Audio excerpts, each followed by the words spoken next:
Good morning, good afternoon, good evening, wherever you may be. I am your humble host, Mr. David Null, also known as Hawkeye Two Feathers, and I greet you with the love and the honor of the infinite Creator. And I continue to pray that each and every one of you will accept and receive the healing wisdom of the universe. Now, with that said, this topic for today is about evolution. Now, I've had a lot of years to think about evolution and how things have evolved on this planet. And there are things recently have come to light that I think we need to discuss in that how many of us still believe that we have evolved from an ape? I mean, how many of us honestly, truly believe that? Now, in the last 3,000 years, hello, Ian, how are you? In the last 3,000 years, let's say, um, there are people in the Polynesian Islands, for example, who've been swimming in the ocean. I mean, they swim in the ocean like we walk on land. It's amazing. I mean, they rarely ever go to land hardly. I mean, they live on ships and boats and floating docks and things. It's amazing. And they haven't developed web feet. Okay. I mean, they're in the water all the time. You'd think that after 2 or 3,000 years of these folks doing this stuff, that if they were adapting to water, wouldn't they have evolved like big flappy flipper feet type things? Wouldn't they have grown like webs between their toes or something? Wouldn't their hands be wider or something? No, they look like us. I mean, they just look human. So it's like, you have to stop and wonder about, well, wait a minute, what is this theory that we evolved somehow from apes? Because they sort of look like us. Um, we may have more in common with a banana than some of our DNA as opposed to are we related to any Homo sapien? Now, in the looking through the years of all the DNA structures and everything, humans folks that look like us, at least, I'm going to just stick with that right now. Okay. There are all types of different hybrids we've been mucked with for quite a few years because right at the top of our DNA strand, there's a splice. No other species on Earth has a splice in their DNA like we humans do. Now, let's be honest about this. Now, I am not going to go like, well, the Anunnaki did it or these folks did it. I ain't going there. But somebody has tinkered with our DNA, period. Because we are an abnormality. We are not like the rest of the planet because our DNA has been tinkered with. There's a splice. Nobody else's has been done that way. So you have to consider, was that evolution? Now, as human beings, and I'm just going to stick with that versus hybrids or other types of things, and I do believe there are hybrids of different species, races, alien beings, etc. But let's just stick with the idea of humankind. Have we evolved? No. Let's stop and think about it. We are still murderous thugs. We are still greedy SOBs. We still want everything for ourselves, everything for me, me, me, me, me. Have we evolved? No. If anything, we have de evolved. I mean, back in the day, I've studied Native American shamanism but of native cultures all around the world. And they have one thing in common: family, the tribe. They take care of one another. We have lost our family and tribesmanship in so many ways. I believe we're actually de evolving. Okay. Because the things that used to matter to people, which were tangible, touchable experiences with other people by being with them, we have somehow isolated ourselves with videos and emails and and since I don't have a cell phone, somebody said, well, how am I going to text you? And I said, well, you took the time to take your phone out. You could have just went, hi, is this Hawkeye? Yeah, this is Umpty Scrunch. You can't do that. Well, no, I didn't have time. But you have time to sit there and text. You have time to do this, but you can't say hello. And it's almost like humans in the old days used to make connections, not just simply with words that you couldn't see who was saying them. Anyone could be saying the words in a text. You could send it and it come out something else. And I got myself in trouble years ago when I was trying to text things, and people were not understanding what I was trying to write. And I ended up spending more time to explain myself on what I wrote, but because they read it totally different than what I meant it. And I was like, that's not what I meant, but that's what you said. But no, that's what you're taking out of this. So I decided that maybe writing things down wasn't necessarily the thing. If I was going to tell you about how I felt about something, I was going to do it face to face. Thus, I started doing videos to bring these sorts of subjects up. But to the point of evolution, have we really evolved? Did we actually evolve from apes? Is there any honest to God evidence that we have? Now, I would submit that human beings have been on this planet a lot longer, much longer than current science would like to, negotiate.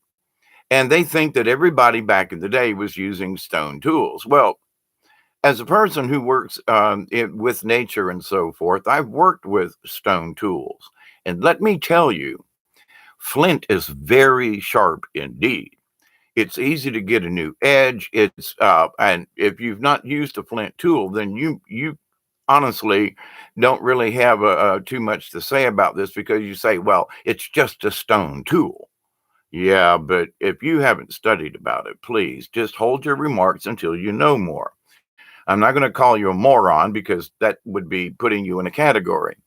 But to the point, though, there are people who make moronic statements when they don't really have the facts.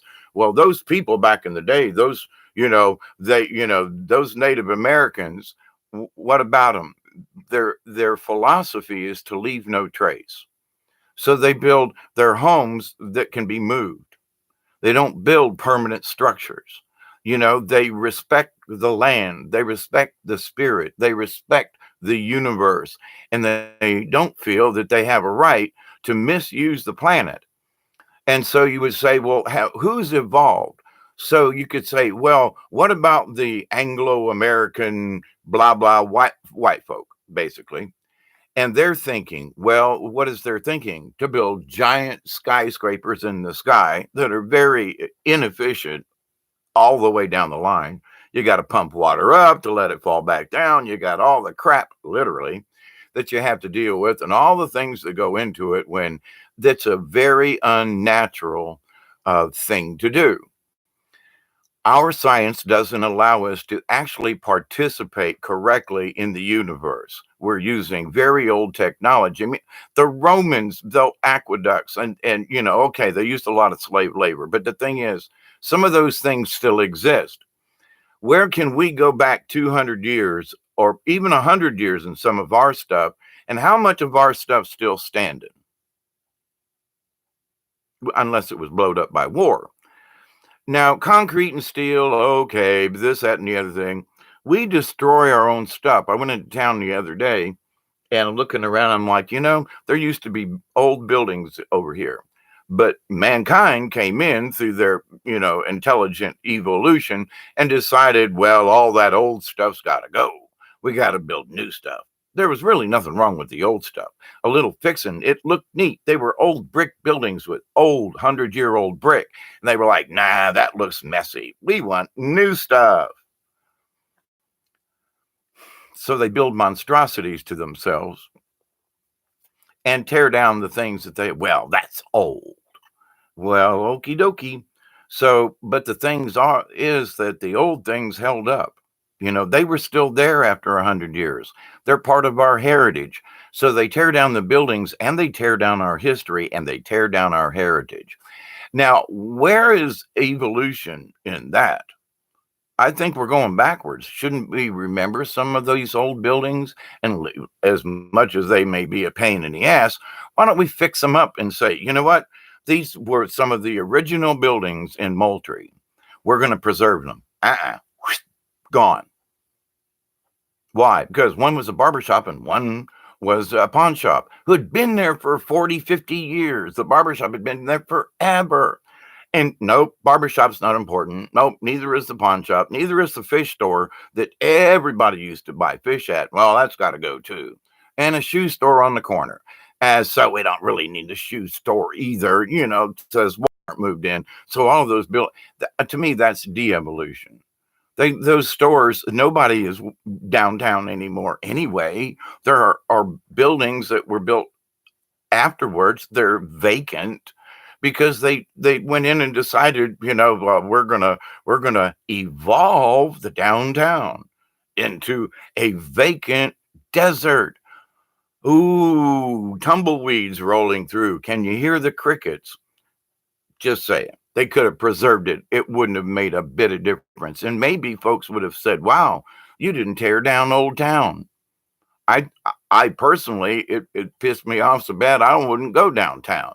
There's still a couple of businesses. The pawn shop moved to another location downtown, and I stopped by there the other day. But other than that, there's nothing downtown to go to, and they've ruined it in trying to evolve. You know what I'm saying? So where is the evolution in this? But if I'm um, as much as I'm a kayaker and on the river and things, I don't have any webs developing between my fingers. I don't have webs developing in my toes because I'm around water all the time and I like to swim and paddle and that kind of thing.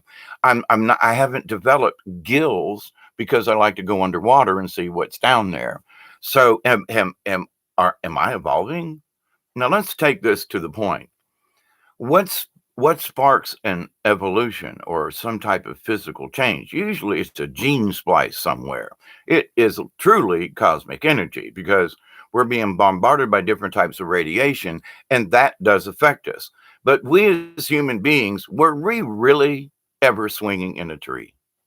Let's be honest. Were we ever, ever, ever really swinging in the trees? Now, could somebody at some point done some gene splicing and created us using a little bit of this and a little bit of that? I mean, a little bit of this. I mean, we've got DNA that resembles plant life, for example. And it's like, were we plants? When the fetus develops inside the female, and it for a time it looks like a tadpole. Are we reptilian? Do you understand what I'm saying? So, where does this begin? Where does it end?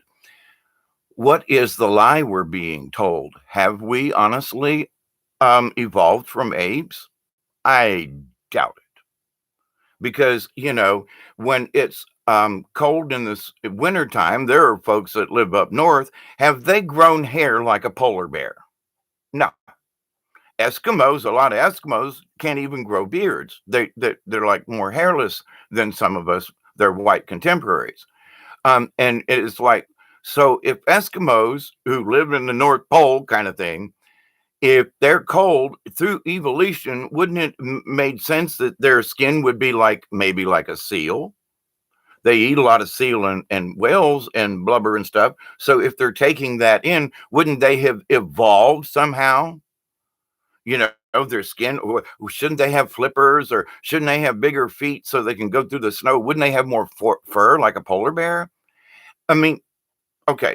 So the people in the South, now there are pigmentations that have helped different tribes and societies along the equator.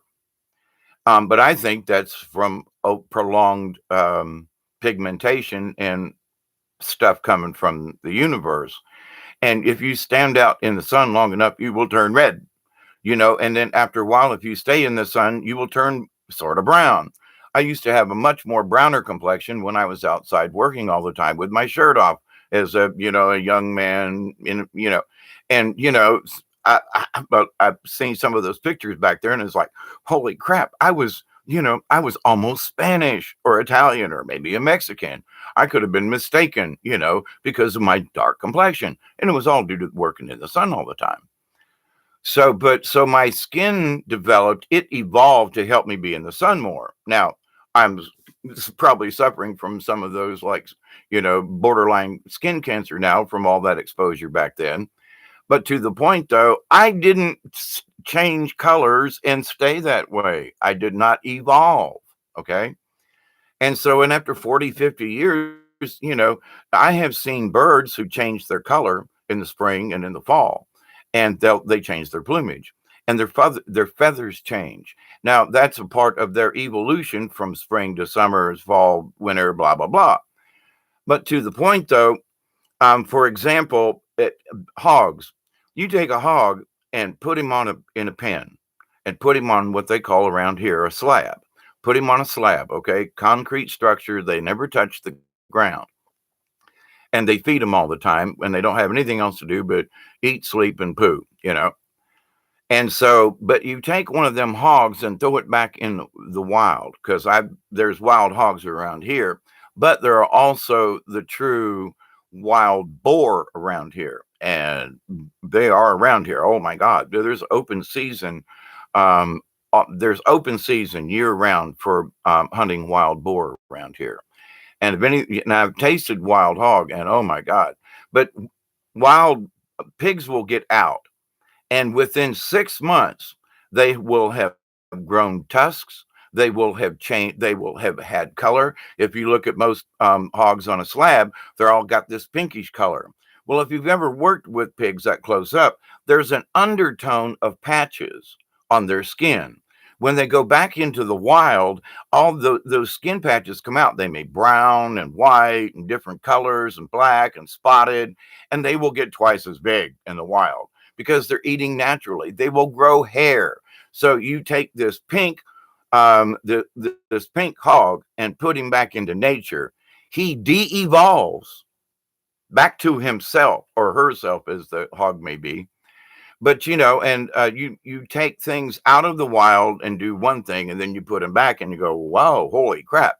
So one could say that hogs are evolving to adapt to living on the concrete. And they do change their color. They do lose their hair. There is an evolutionary process there, but put them back on the dirt and back in the woods, and they become wild again, just overnight. Cats are like that. There are a lot of feral cats around here, and lo and behold, some of them are from here, I got to say, but I didn't plan it. It's like I started out with, 2 cats and a dog, and ended up with there are 30 cats scattered through the woods. And of course, some of them are the neighbors' cats, and they all participated in the group orgy down here with the other kitties. And but they only show up when they want to eat, or when it's time for them to get together and have a cat party. But to the point, though, with all the different cats, they're still basically the cats that I have in my yard are still sort of black and white, which were the original cats 25 years ago.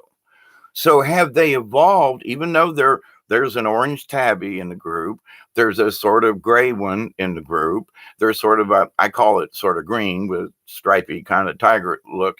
There's a male in that group, but the cats that were born were mostly black and white. So you'd think that after all this time here on my own farm, that things would have changed, things would have evolved, and they haven't necessarily. They're basically back to the black and white kitties. So what does that say? But so this idea that we have evolved from some kind of ape that swung through the trees. Now, could we have been Tarzans of the jungle in the past? Yeah, I'm a Tarzan in my own woods back here. Thank you very much. But I haven't grown any extra hair. What evolution I have achieved has been through my own exercise, my own searching, my own shaman uh, journey in life, to where I paddle well on a river. Now I don't put me in no white water. I'm not talking about that. But light white water, yeah, I'm good. But paddling upstream and doing that, no, I'm not quite strong enough. I'm 67 years old, for goodness sakes. I'm not quite as strong as I used to be, but I'm strong in heart. And so I can take a river, I can take a current. I've been up and down the rivers all the time. So I have evolved into using my upper body strength because my back got messed up and I can't walk. There's other things like I used to, but I can paddle for hours. So I have evolved, but through my own choice, not because nature made me choose. It's my circumstances made me adapt. So I would suggest that there's adaptation and there's evolution. So has man adapted to their clients? Yeah, they killed the polar bear before it tried to eat them and put his skin on because the polar bear was warm all the time. It just made sense. Now, if we go back through history, though, I could talk about the origins of man and God and all that, but this isn't really about that. This is let's just look at some of the facts.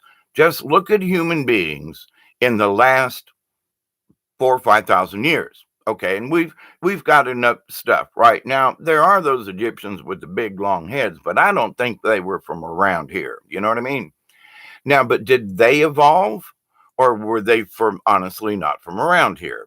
Now, there are enough of us that have seen things in the sky. I mean, I've watched one spaceship blow up another kind of thing. So my concept of do aliens exist? The answer is well, yeah, duh. And there's so many signs everywhere. And when people finally realize that they're good and bad everywhere in the universe, but am I part of the good side? I think I am. Do I have genes from the good side? I don't know. I'm wearing just regular jeans that I bought at the dollar store. But I, I'm sorry, that was a little, Southern humor there. Um, or at least an attempt at it. But the idea, though, that, living on the farm here, I would have adapted somehow. If evolution is really for humans, that is.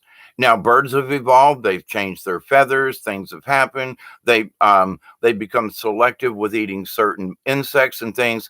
That is by choice and by learned behavior. But they have evolved in that through adaptation. All right. So, does the idea of true evolution, as they try to sell us, is truly true?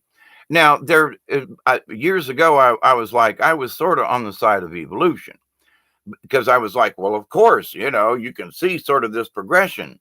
But then over the years of looking and studying archaeological history, we didn't come from them.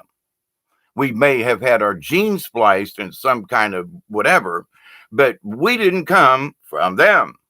We didn't. Well, what about the big eyebrows? I just say that was a type of man who had developed millions of years ago. And so they were Klingon. I mean, but were they stupid? Listen, if somebody with big eyebrows and their head's different, we say, well, they don't look like us, so they must have been dumb.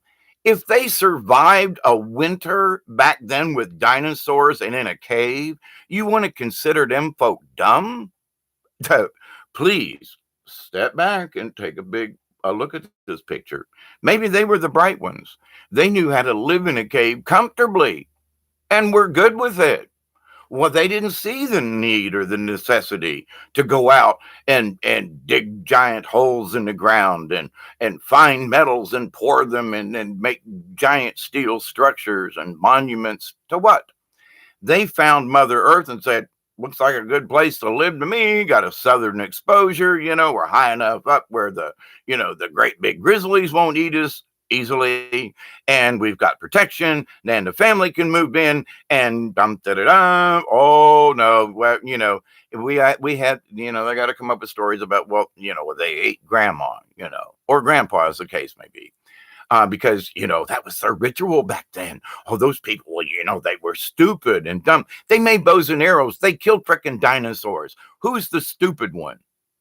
Just saying. How many of us turn us out into Jurassic Park and say, okay, you're going to live here for a little while. We want you to pretend you're a caveman.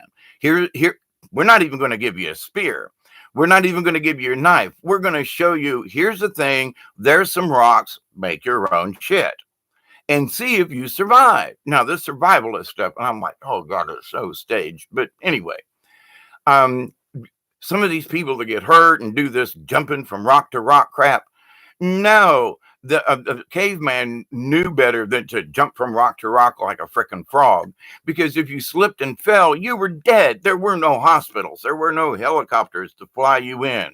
This Bear Grylls guy, I've seen him jump across stones and shit. You don't do that in the wild.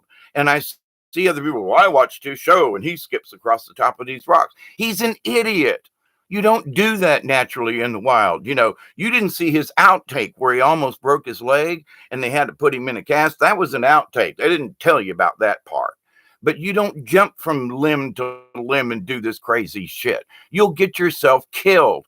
And when you're in the wild, the last thing you want to do is get killed. You're trying to survive. So some of these things are just monotonously stupid. But everybody wants to think that Cro-Magnon man was an idiot because he lived in the Stone Age. He chose it. He didn't see any reason. He knew that he could make a tool with a little bit of twine, some sinew, and it served his purpose. But he wasn't very industrious. You know how hard it is to clean a carcass? Have you ever cleaned a deer yourself? Have you ever stripped the meat? Have you ever taken that? That's some work, my friends. Just one small doe. That's a lot of work in there. And so you take a dinosaur. Now, come on. You've seen them, there are still those peoples who hunt dolphins and whales. It's their Polynesian right. And it's for thousands of years they've known how to do this. They know this person worked in the boat. This person was the steersman. This was the guy that harpooned it. This was the captain. This was everybody got a chunk and everybody was happy with it. They all went down to the beach and cut the whale up and helped each other. And everybody took their portion as was designated by thousands of years of just plain common sense. And if anybody was hungry, they would still help their neighbor. But it was that here's your portion, this is what you earned, and this is what's in our code. Off you go. So, but the idea though that these people are murderous beasts and they're killing. Who's killing the wildlife? It ain't a couple of thousand Polynesians who lived this way for thousands of years. But to my point though, have these Polynesians, because they live on the diet, have they learned to swim in the ocean, catch fish with their teeth? Do they have web feet? Have they evolved? No, they have adapted. But that's a mental evolution? So when we look at things upon this earth and we think, well, those cavemen were a bunch of bumbling fools. They wouldn't have made it if they were bumbling fools. They had to have intelligence. You try to make a stone tool. Go ahead. You're just plopped out there somewhere. Do you know what kind of stones to choose? Now, I've lived in the wild, and down here in South Georgia, unless you know where to find flint, you're not going to just pass upon it somewhere. You're going to have to know where it is. And that takes smarts, though. Okay. And if you live in the mountain and the rock ain't there and you got to go down to the river to get it, or to collect whatever you need, you're going to have to understand navigation. You're going to have to know which way to go. So is Cro-Magnon just a stupid, bumbling caveman? Or is that a bunch of bull? They try to tell us that the ancient men were idiots. Really? I don't think so. I think they were a hell of a lot smarter than you and me because they didn't see the need in all this frivolous stuff. They were connected to the earth. They lived with the earth. They used what they needed. Now, how do we know what they slept on? They could have had a Posturpedic thingamajiggy in their cave, but it's been a million years. So if we wouldn't see it, right? Well, there's some bone fragments and stuff. Maybe somebody moved in after them folk moved out, but we won't go there. And how good is that carbon dating?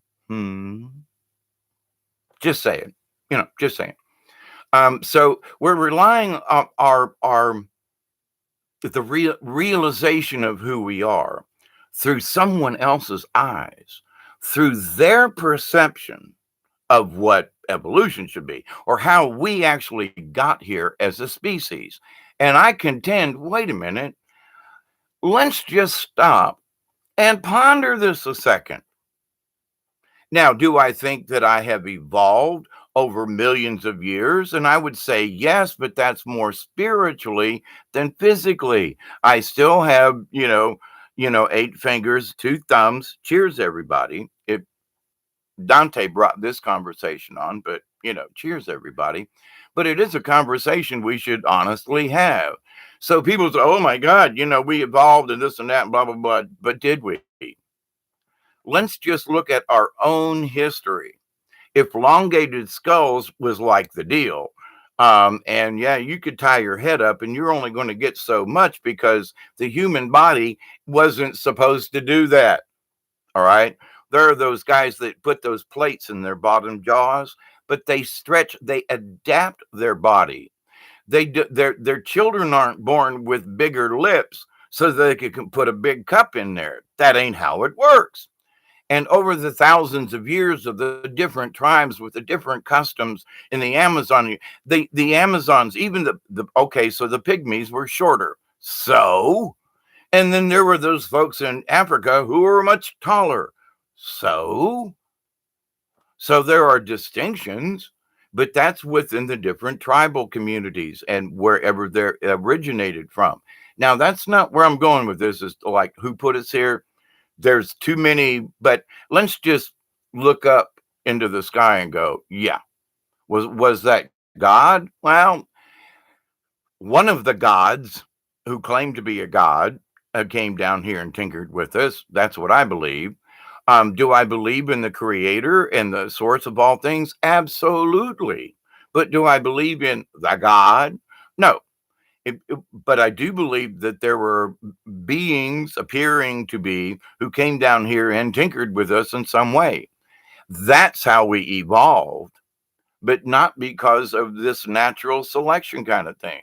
Because us hairless bastards would have been gone a long time ago with the cold and the thing. But our idea of survival, and I submit that it takes more natural understanding of things to survive in the wild than it does for any type of complicated computations that gets you absolutely nothing in return as far as personal survival. Now, to go into outer space, and I think science is great, I do. But this idea of science lying to us because of a hypothesis or a theory, I think is nonsense and bullshit, and we need to call it for what it is. And we need to be very kind with people and go, do you really think you came from an ape? And just point out, has mankind changed in the last 3 or 4 thousand years? Let's just go back in this short history. So, oh, but it takes millions of years. Really? Well, shouldn't we sort some of these folks? Birds adapt, frogs adapt. They change colors. Lizards change. They have evolved. There are different species that live in different climates that have adapted, and one could say they have evolved. But did they really? Are they still lizards? Yeah, okay. Are they still birds? Well, yeah, but the feathers are different. Yeah, but they're still birds, right? Yeah. So they didn't really evolve then, did they? Well, but no, but the feathers changed in the day. But did they change their? Did their wings get bigger? Well, no, they're still in the robin class. They still look like cardinals. Okay, but their colors are different, and some of them have little tufts of feathers. Yeah, okay, but is that evolution or are they adapting? Or is that just a personal thing that the bird's like, hey, I want a couple of little feathers right here and make the girls think I'm snazzy, But no, science has got to go, they're evolving. Are they? Evolving would suggest that their feet get bigger, they get taller. And I'm just saying, if it's about evolution, where the hell are we going? In the last 3,000 years, you think that we'd quit this stupid shit about fighting all the time, especially over mamby-pamby crap that really doesn't matter. You know me, I'm back to basics, but the thing is that even in basic things, people argue over, well, your potato's a little bit bigger than mine. So trade. Are you going to eat today? Yes or no? Well, yeah. Well, you're going to bitch about the size of somebody else's potato? Well, but do you have a potato? Yes or no? Got one. All right. Does that mean you're going to get something to eat? Yes. Does it matter if yours is slightly bigger than theirs? Now you have the bigger potato. Now, should everybody in the group kill you to get your potato because you're bitching about it? You know what I'm saying? Oh my God, the feuding and frustration has gone on forever. And years ago, I used to go to a food bank, and I've sort of told this story, but it is absolutely true. There's about 90 people would show up on Fridays, and I should go tomorrow just to see what's up, if they still do it. But you go there and you give a little donation, and the preacher says a few words, and they have free food that comes in, and they dole it out. There are people who jump and fight in line to be the first in line. And I've known a few people, I mean, personally known a few people, and I'm like, why do you want to be first? Well, I want to be first. Why? Because I want to get the good stuff. Okay. So they would be first, and I chose, I'm like, well, I'm 10th in line. I'm further down the line now. And now after going a couple of times and observing what was going on, the good stuff wasn't always put out first. Sometimes the good stuff was buried down in these boxes and in these crates. So I said, y'all go ahead. Y'all go ahead. Y'all go fight. Because as everybody was fighting in line when there was nobody left, and there were 2 packages of one particular type of cinnamon bun, I say, can I have one of those? They'd go, well, since there's nobody else there, can I have one? Can I have that other one? Because now there's nobody to share with. They go, well, sure. So I got my pick of all this stuff that was left, and there was always plenty to choose from. So I realized that being last in line had its perks. And all these people who were fighting and trying to be first and everything, and they didn't get the good stuff. So I got home and I called my friend, said, so what did you get when you went through the line? And I was like, well, I got this. Well, but I didn't see any of that. And it was like, because you were first in line. Well, what do you mean? And I said, it came out later. You went through, they hadn't put it out yet. See, sometimes going first doesn't have its advantages. You think that being first is going to give you top choice. I got better choice by being last in line. It was sort of free and was given anyway. So, in my opinion, whatever I got was a blessing. But to other people, that's not what they thought. So, and that is a true story in a parable. It's like, first in line, last in line. Is last in line actually the worst thing? If everybody else is fed, sometimes they'll go, well, you can have 2 spoonfuls of the pudding. We got enough. Everybody else got fed. Everybody else got a small spoon. I'm the last guy in line to go, how'd you get 2 spoons of pudding? It was the last. Do, do, do, do, do. So I don't try to be the first, but last has always proved just as damned adequate. And when you put yourself in that position as the observer, and you notice that, wait a minute, those people haven't evolved at all, but they have adapted to their situation. They think in order to get the good stuff, and Black Friday's coming, y'all. I'm like, you know, okay. After a day of Thanksgiving, people trample each other to get to the goods first. Does it really flipping matter?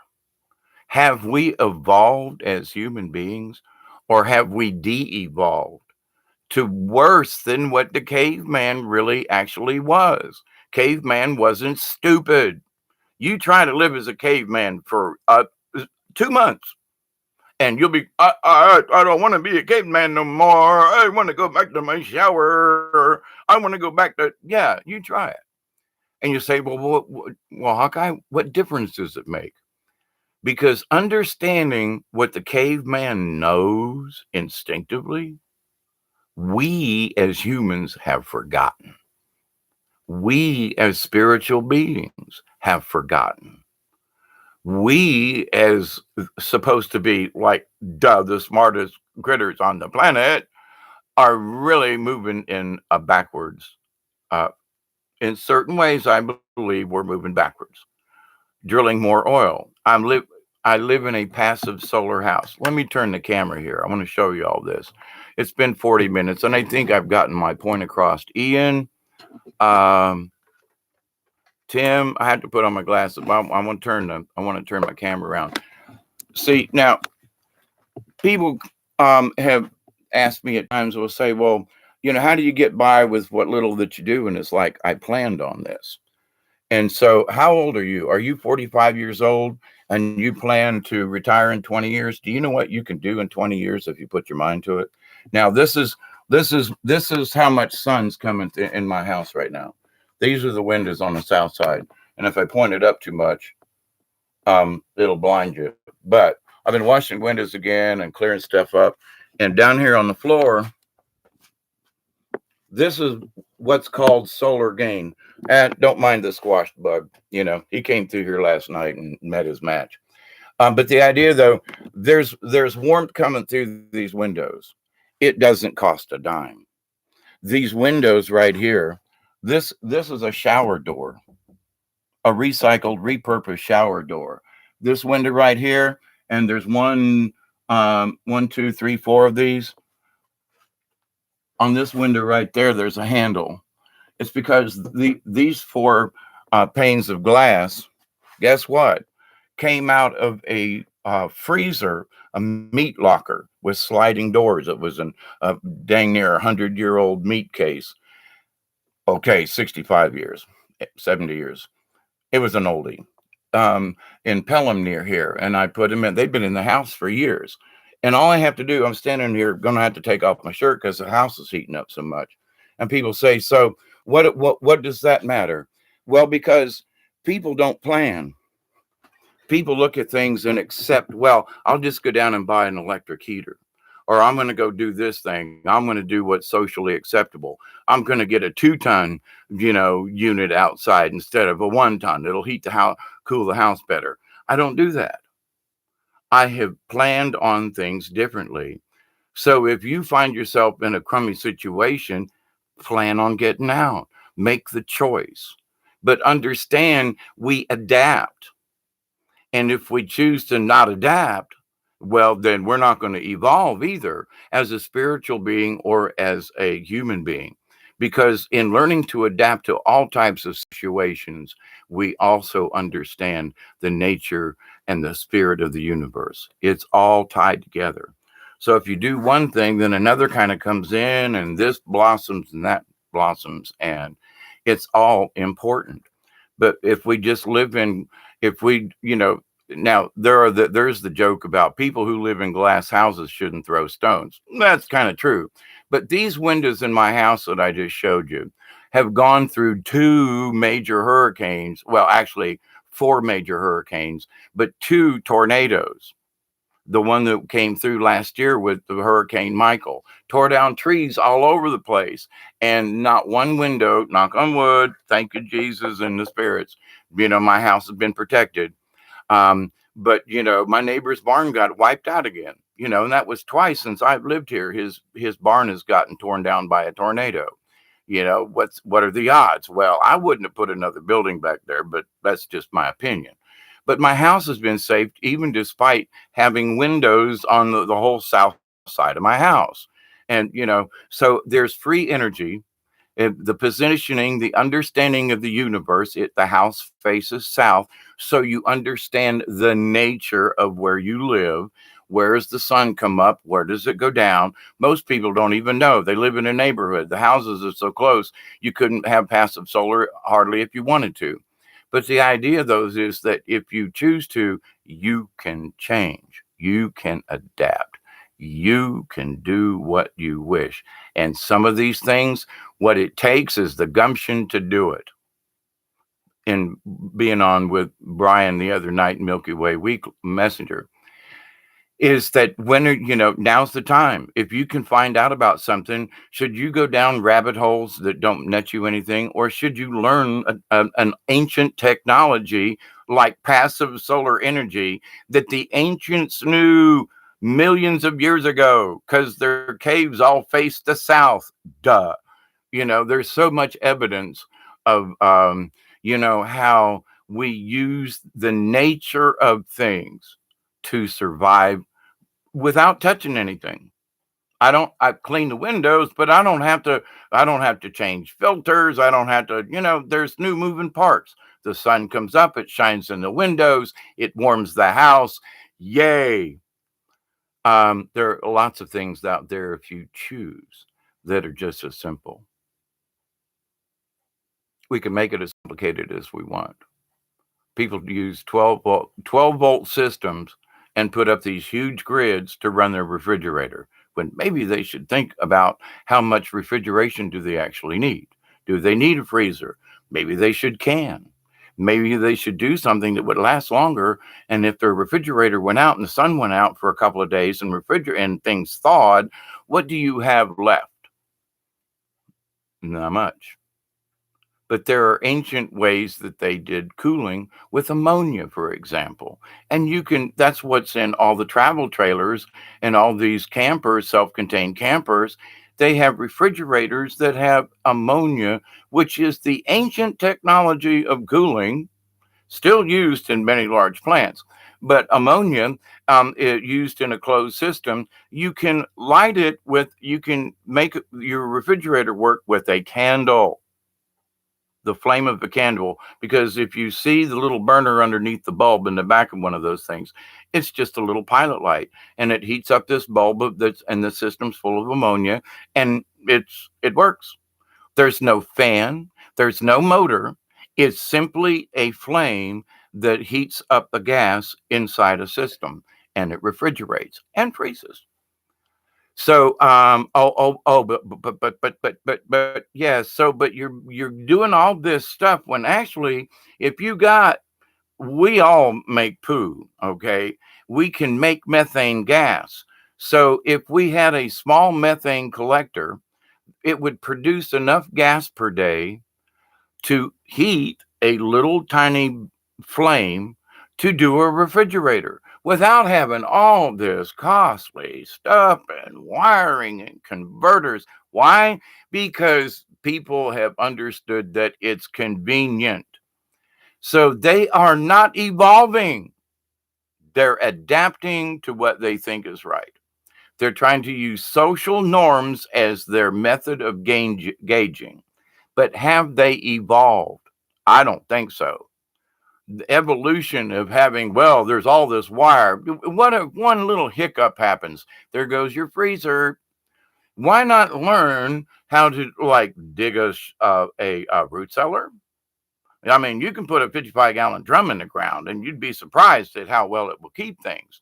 And that's just simple. You can take something and just mound it with dirt if you can't dig down. You can put something up, up in the mountains. There are places where people sort of halfway dug into the side of the mountain and took the rocks and stuff from there and built it out. And these were their, because the mountains, they couldn't dig into them. They used part of the mountain, though, as part of the root cellar. And it was the coldest part. And they used other rocks and built it out from there. Mother Earth has helped us since the beginning of time, but we're abusing her instead because we have decided to adapt to others people's points of view as to how we think we should be. Passive solar or a 1-ton air unit out there using electricity that I can't afford. This works. Now, on a cloudy day, I got to say, it's a bitch, but I adapt. It's already, the other night it was 65 here in the house, and I was like, long sleeve shirt. Me and Miss Deb were sitting here and talking. I was like, are you cold? No, I'm not cold either. Nope. Okay. Then, why plug in the heater? Because there was already enough heat in the house from the sun, you know? So, so it's like, you can make a difference. You can plan. You can make a change. You can adapt, which, okay, adapting is like, well, trying to do something that's overcomplicated.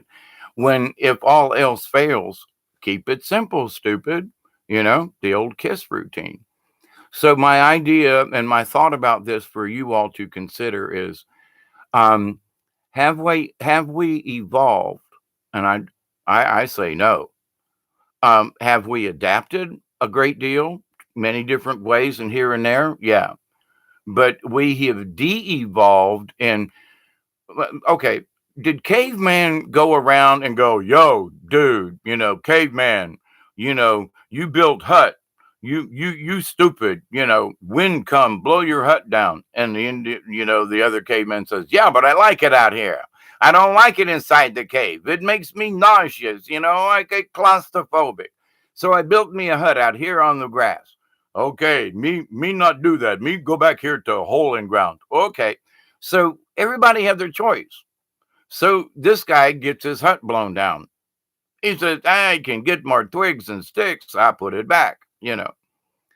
But then somebody along the line said, yeah, but I'm going to build a place outside of the Mother Earth, and I'm going to build it with, guess what? Stone, parts of Mother Earth. Interesting. So they use trees and things and stuff like that, but stone, go back. So what are we building out of? Well, we're building out of concrete and steel and stuff, but we're building beyond our means. And we're not building them the way the ancients taught. We haven't learned hardly a flipping thing.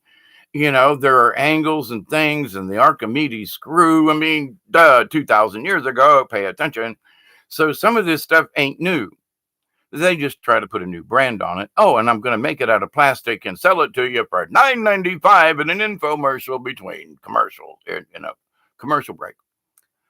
So we have adapted, but my friends, seriously, have we evolved? I would just go, I don't think so. Keep it simple, silly. I'm trying not to use this stupid word, but people who keep trying to do the same damn thing over and over and over and over and over and over again. Isn't that the definition of insanity? So this was spur of the moment topic this afternoon. Tim, hi. Lori, how are you? It's disgusting to watch people do that. Ian, how are you again? Yeah, Millie Cow, there's a reason tribal people continue to live the way they do. It's not primitive. It's simple because why does it need to be complicated? It's sustainable and it's stable. Absolutely. They just don't see the need to do a bunch of extra stuff. It just doesn't make sense to them. And it doesn't. In the long run, we're all going to either go in a hole in the ground, get cremated, or I don't know, chopped up and fed to the birds. Who knows? We might end up in a stew. Tim, let's see. I wanted to come back up here and see who else was hanging out. Folks, I love you guys for hanging out. Yeah, Tim says, cheers, Hawkeye. Why would we stop climbing and swinging? To that point, now, I love to swing on ropes and climb trees. So I'm with you on that, but I don't think I was a hairy ape. I'm already a little hairy, but, I haven't become ape-like yet. So,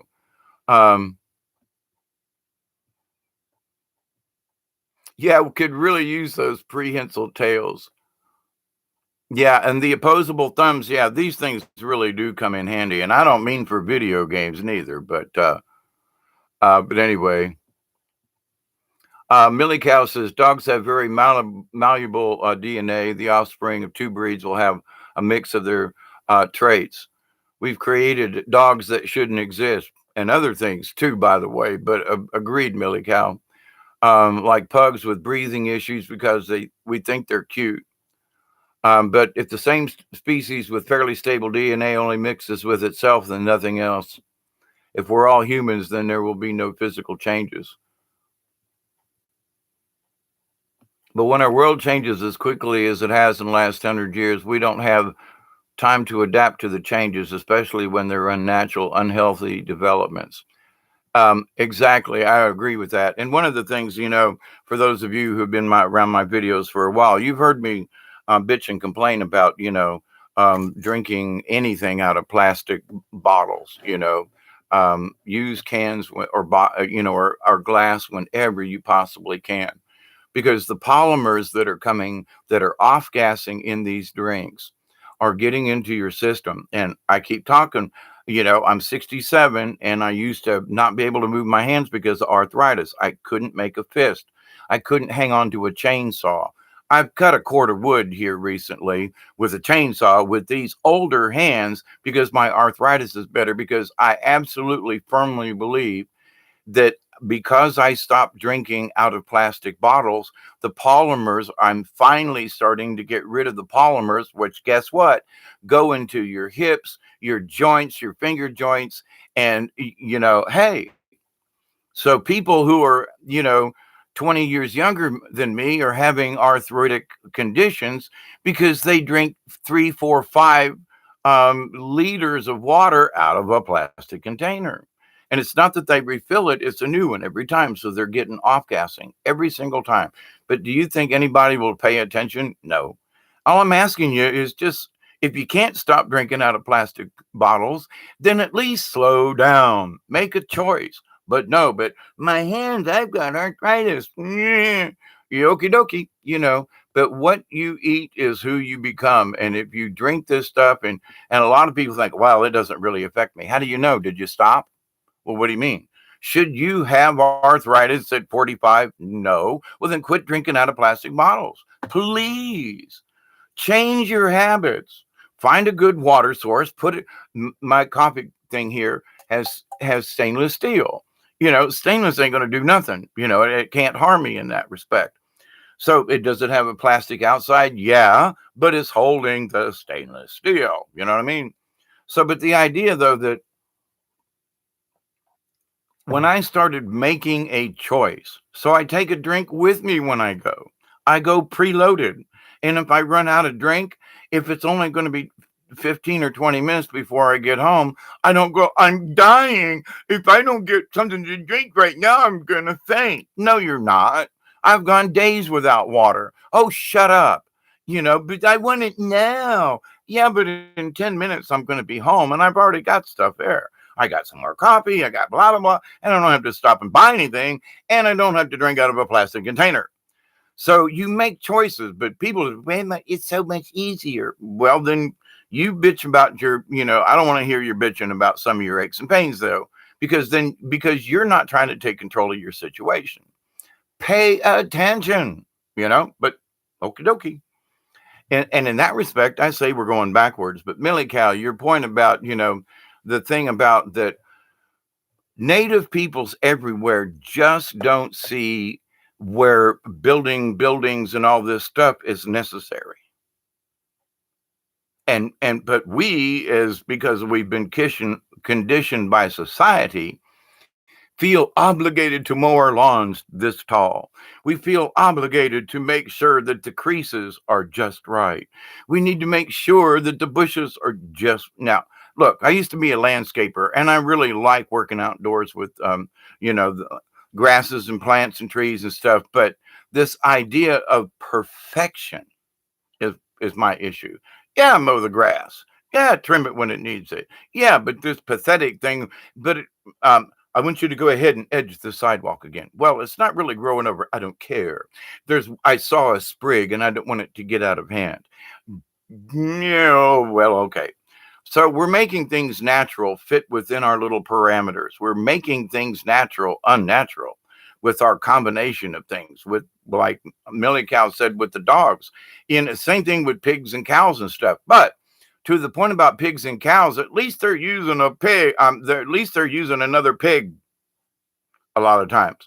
They're taking this pig from this group and they're the okie dokie, they're doing the thing. And then they look and see how the pigs come out. And the ones that come out over here, then, but that's selective breeding. But they're not, cutting the pigs. Now, most farmers, I'm saying, you take the best male and you breed it with your best sows. That's just common sense. But once in a while, the other sows kind of get mixed up with another bull. Their hogs aren't any worse, but these ones, and you might actually get a stronger set out of this group It's, but you play the game. But sometimes if you overbreed, you will end up with monstrosities. You'll end up with pigs that are smaller than they should be. Or, they'll have two left feet. They're all like, no, I'm kidding. But there are aberrations in nature, and sometimes genes just don't split the right way. Chromosomes just don't do the way they're supposed to. One could say, well, that's God's intervention. Maybe it's just Mother Nature. Maybe just something didn't work quite right. But is that necessarily evolution? Just ponder it. But thank you for your time. It's been an hour. I just want to Tree of Life. Hi, everybody. Ian. Um, Somebody else popped on. I missed. I honestly do like to say, Brandy, how are you? Tim, Tree of Life. Method of change, as above, so below. Their noses will run and their feet will smell. Absolutely. Hello, everybody. How's everybody doing in this world today? I look around and all this impeachment and all this other stuff, and I just want to say, these folks are so worried about the dumbest stuff. How's our economy doing? Pretty good. How's this going? Pretty good. Are we in any major wars? No. Oh, but let's impeach the president. Why? Well, because we don't like him. Well, but let's hang on. Now let's defend the results of things. How many men are coming back blown up? Not near as many as was, and women. How many people are coming back with PTSD and becoming homeless on the streets? Not many, because we've already got enough homeless. How many new businesses have opened up? How many things have been brought back to America as far as machining and producing things, which we should do? Um, why? Oh, but we got to impeach this guy because we don't like him, and he's. But wait, he's actually had results, and without your help, I got to say, because my quote Democratic friends have turned on me because I look at things and go, wait a minute. Now, do I necessarily like the guy? Not really. But you got to look and say, wait a minute, there are positive changes here, there are positive changes there, there are positive changes here, positive. But everybody still wants to impeach the guy. Why? Because they don't like what he's doing. Why? He's giving power back to us. Really? A lot of ways he has. I go into town and people have work and people have jobs. And there aren't as many homeless people in our area as there used to be. They still are now. But there are people who are working and they've got good, comfortable jobs. They go to work and they're getting paid a decent salary and they don't mind that they're working at Arby's. Arby's is actually paying them a decent salary and are treating them like human beings rather than, well, you don't come to work. Blah, blah, blah. There are people, I'm sorry, but there was this gay gentleman, I mean, flamboyant, working in a local establishment. And I was like, I would not have hired that guy or person because of the way he's like dressed with orange hair and the thing. Now, it was neat and tidy and very polite. And it was like, but see, times have changed. So people have to, accept the changes in other folk. So I was in the restaurant. I was like, as a manager, I got to say, I would not have hired him. And not because of who he is or whatever, but just you're gonna dress like that to come to work. There are people who are not going to come back in here if you do that. Can you at least follow the dress code? Well, my hair is my own business, so one side's orange and the other side's green. Deal with it. Good employee, nice personable person, but because he's got two different colors of hair and I can make that determination. Well, as a manager and somebody would have hired him years ago, that would have been a no-no. So could I deal with it? I don't have to look at the guy or that person. With this transgender thing. Yeah, and I don't mean to offend anybody. I don't know anymore.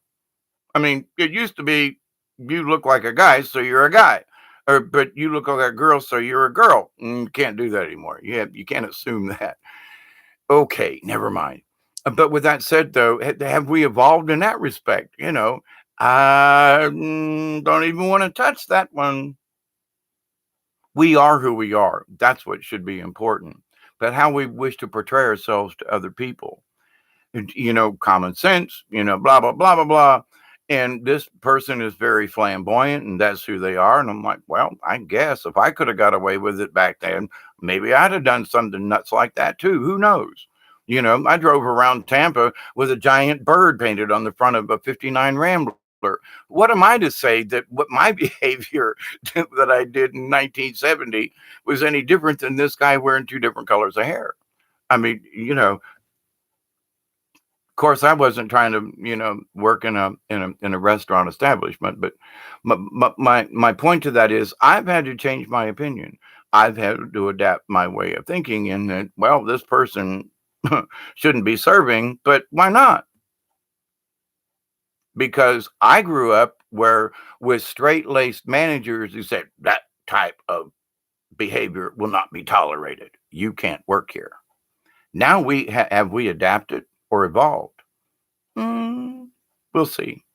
But my friends, I don't want to keep you. It's been a wonderful afternoon, and I want to go back outside and take part in this beautiful day. So I just wanted to get on here and kind of throw that out there. And I know there are many times that that I get on. It's middle of the night. It's 2 in the morning, 4 in the morning. And it was like I think I'll kind of chop this up a little bit and do one this afternoon so I can say hi to everybody. Now, listen, y'all. I know you hear me yap about this, but I truly mean this. The more we understand about the simple things, the more the complex things don't make any difference anymore. Although there are complexities in nature, but it all flows and it all has a synchronicity all of its own. When we get to be a part of that synchronicity, when we share that synchronicity, when the sun comes up at certain times of the day, it's nice to go sit in the sun and drink coffee and blah, blah, blah. It's wonderful.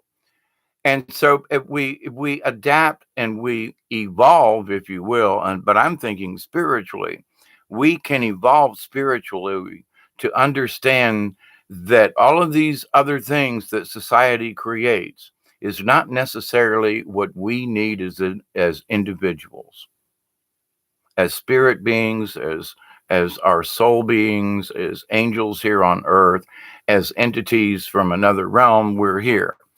This is for the experience. So let's get the best we can rather than staying pissed off all the time.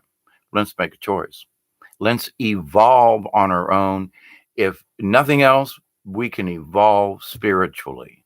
That's up to us individually. As mankind, I don't know about them folk, but you and me and the rest of this clan, the League of Like Minded Beings, we can evolve, not just adapt, but evolve our way of thinking. It is most important because we have control of that. We make the choices. My friends, I honestly do love you. Thank you for always participating. Brandy, Ian, Millie Cow, if you're still hanging out back there. Who else showed up? D'Angelo L., thanks for doing. Cheers back. Tree of Life, always a pleasure. Each and every one of you. I absolutely mean this. You mean the world to me because you are proving my point in that we're making a difference. You are the difference. We are the difference. So keep up the good work. Every once in a while, somebody needs to point at you and say, you know what? Up to now, y'all have done a pretty good job. As we learn how to communicate with each other and to deal with some of these things, we're going to do an even better job. How about that? So we don't care what everybody else thinks about this. We're going to do what we know is right in our hearts because we can evolve as spiritual beings because we have the choice. Creator gave us the choice. As the Charistas say, we give everybody a choice. You have a choice in this matter. So which do you choose to do? Be more of a spiritual being or just sit back and go, well, I'm comfortable. It's okay. Or actually do something and become a part of the movement for yourself to become a higher, elevated, evolved spiritual being for your own self. which will help others in the process. My friends, you are absolutely lovely. So have a great afternoon. This is, I think it's Thursday. Um, I got some other topics to have a conversation about later on. I really want to go outside and play in the sun. So, my friends, be kind. Truth in me, how are you? Cherry, oh, you just got on. Oh, and I was just getting ready to leave and go back outside, Cherry. Dadgummit. Sometimes the synchronicities are slightly off. But anyway, I love you all.